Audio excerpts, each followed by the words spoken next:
ಉತ್ತರ ಕನ್ನಡದಲ್ಲಿ ಭಾರಿ ಮಳೆ ಆಗ್ತಾ ಇದೆ. ದಕ್ಷಿಣ ಕನ್ನಡದಲ್ಲೂ ಕೂಡ ವಿಪರೀತ ಮಳೆ ಆಗ್ತಾ ಇದೆ. ಬಟ್ ಈಗ ಕಾರವಾರದಿಂದ ಒಂದು ವರದಿ ಬರ್ತಾ ಇದೆ. ಉತ್ತರ ಕನ್ನಡ ಜಿಲ್ಲೆಯ ಕಾರವಾರದಲ್ಲಿ ಏನಾಗಿದೆ ಅಂತಂದ್ರೆ ಮಗು ಕಾಲುವೆಯಲ್ಲಿ ಕೊಚ್ಕೊಂಡು ಹೋಗ್ಬಿಟ್ಟಿದೆ, ಸಾವನ್ನಪ್ಪಿದೆ.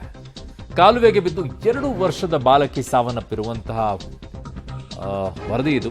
Sad part. ಮನೆ ಮುಂಭಾಗ ಆಡುತ್ತಾ ಕಾಲುವೆಗೆ ಬಾಲಕಿ ಬಿದ್ದೋಗ್ಬಿಡ್ತಾಳೆ. ಪಾಪ ಪುಟಾಣಿ ಮಗು. ಉತ್ತರ ಕನ್ನಡ ಜಿಲ್ಲೆಯ ಭಟ್ಕಳ ನಗರದಲ್ಲಿ ಆಗಿರುವಂತಹ ಘಟನೆ. ತೌಸಿಫ್ ಮತ್ತು ಅರ್ಜು ದಂಪತಿಯ 2 ವರ್ಷದ ಮಗಳಿವಳು. ಕೂಡಲೇ ಆಸ್ಪತ್ರೆಗೆ ಕರೆದೊಯ್ದಿದ್ದಾರೆ.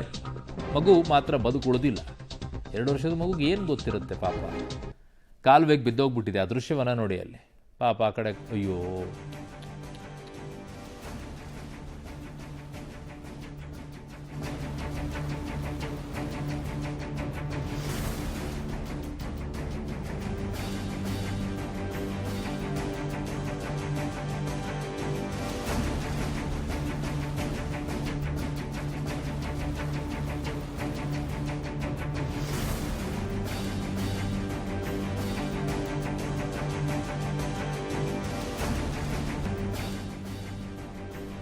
ಎರಡು ವರ್ಷ ಅಂತಂದರೆ ಅವಾಗ ಅಷ್ಟೇ ಕಾಲು ಇಟ್ಕೊಂಡು ನಡೆದಾಡುವಂಥ ಇದಾಗಿರುತ್ತೆ. ಕಾರಣ 1 ವರ್ಷಕ್ಕೆ ಕಾಲು ಬರುತ್ತೆ, ಕೆಲವು ಮಕ್ಕಳಿಗೆ 1.5 ವರ್ಷ, 2 ವರ್ಷಕ್ಕೆಲ್ಲ ಒಂಚೂರು ಅವಾಗವಾಗ ಕಾಲು ಇಟ್ಕೊಂಡು ಓಡಾಡ್ತಾ ಇರ್ತಾರೆ. ಅದು ಕಾಲಿಡೋನು ನೋಡಿ ಪಾಪ ಮಗುನ. ಅದು ಈಗಷ್ಟೇ ಕಾಲಿಡೋಕ್ಕೆ ಶುರು ಮಾಡಿದೆ ಅಂತ ಅನಿಸುತ್ತೆ. ಬಟ್ ಅದನ್ನು ಹೊರಗಡೆ ಕಾಲುವೆ ಬಳಿ ಆಟ ಆಡೋಕ್ಕೆ ಬಿಟ್ಟಿದ್ರಲ್ಲ, ನೀವೆಂಥ ಜವಾಬ್ದಾರಿಯುತವಾಗಿರುವಂಥ ತಂದೆ ತಾಯಿಗಳು ನೀವು. ನಿಮಗೂ ಗೊತ್ತಾಗಲ್ವಾ ಅಲ್ಲಿ ಕಾಲುವೆ ನೀರು ಹರಿತಾ ಇದೆ, ಮಗುನ ಯಾರಾದರೂ ಅದ್ರ ಹತ್ರ ಬಿಡ್ತಾರಾ? ದೊಡ್ಡ ಮಕ್ಕಳೇ ತಡ್ಕೊಳಕ್ಕಾಗಲ್ಲ, ಆ ಮಗು ಹೆಂಗೆ ತಡ್ಕೊಳತ್ತೀರಿ? 2 ವರ್ಷದ ಮಗು. ನನ್ನ ಸಹೋದ್ಯೋಗಿ ಈಗ ನವೀನ್ ಸಾಗರ್ ನನ್ನ ಸಂಪರ್ಕಕ್ಕೆ ಸಿಗ್ತಾ ಇದ್ದಾರೆ, ಉತ್ತರ ಕನ್ನಡ ಜಿಲ್ಲೆ ಪ್ರತಿನಿಧಿ. ನವೀನ್, ಈಗ ಇದರಲ್ಲಿ ತಂದೆ ತಾಯಿಯ ಬೇಜವಾಬ್ದಾರಿ ಅಂತೂ ಸಿಕ್ಕಾಪಟ್ಟೆ ಎದ್ದು ಕಾಣಿಸ್ತಾ ಇದೆ ಇದರಲ್ಲಿ.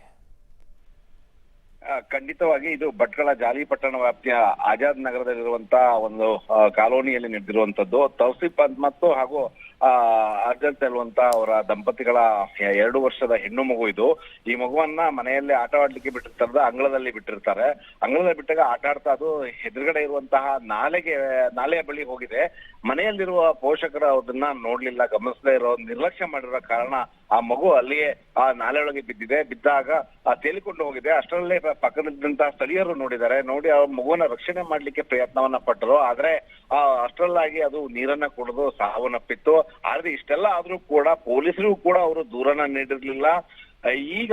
ಇವಾಗ ಪ್ರಕರಣ ಬೆಳಕಿಗೆ ಬಂದ ಸಿಸಿ ಕ್ಯಾಮೆರಾದ ಒಂದು ದೃಶ್ಯಾವಳಿ ಹೊರಗಡೆ ಬಿದ್ದ ನಂತರದಲ್ಲಿ ಅವರು ಈಗ ಆ ಪೊಲೀಸ್ ಠಾಣೆ ಮೆಟ್ಟಿಲೇ ಇರುವಂತದ್ದು. ಇಷ್ಟೊಂದು ನಿರ್ಲಕ್ಷ್ಯವನ್ನ ಮಾಡಿರುವಂತದ್ದು ಅರುಣ್.